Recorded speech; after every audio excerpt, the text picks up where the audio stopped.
Depuis vendredi dernier, un cessez-le-feu a été conclu à Gaza. Les derniers otages israéliens ont été libérés en échange de près de 2000 prisonniers palestiniens. L'armée israélienne a commencé à reculer et l'enclave est à nouveau ouverte à l'aide humanitaire. Le plan Trump est donc bien en marche. Together we've achieved what everybody said was impossible. At long last, we have peace in the Middle East. Mais certains l'affirment déjà, les phases suivantes pourraient être plus difficiles à négocier. On fait le point sur les étapes à suivre qui pourraient poser problème. Tout d'abord, il y a la question du retrait israélien. Le plan Trump prévoit qu'il se fasse en 3 phases, mais n'avance aucun calendrier. Tandis que le Hamas a toujours exigé qu'il soit total, la dernière étape du plan Trump permet à Israël de garder le contrôle des frontières avec une zone tampon. Un gain majeur pour Israël et un grignotement supplémentaire du territoire palestinien.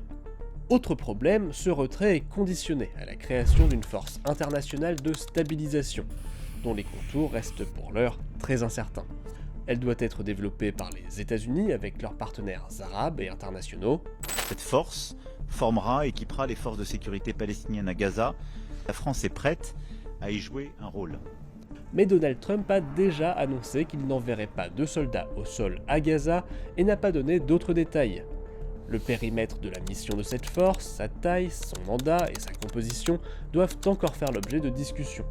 Le plan prévoit également que l'enclave palestinienne soit démilitarisée et gouvernée par un comité palestinien technocratique et apolitique sous la supervision d'un comité de la paix, présidé par Donald Trump lui-même.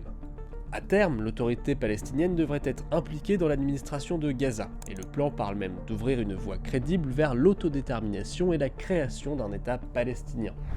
Mais ces différents points sont loin de faire consensus.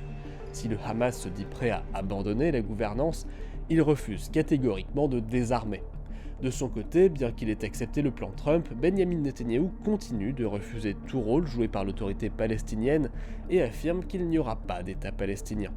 עכשיו בשלב השני, החמאס יפורק מנשקו והרצועה תפורז. זה יקרה או בדרך מדינית לפי תוכנית טראמפ, או בדרך צבאית על ידינו.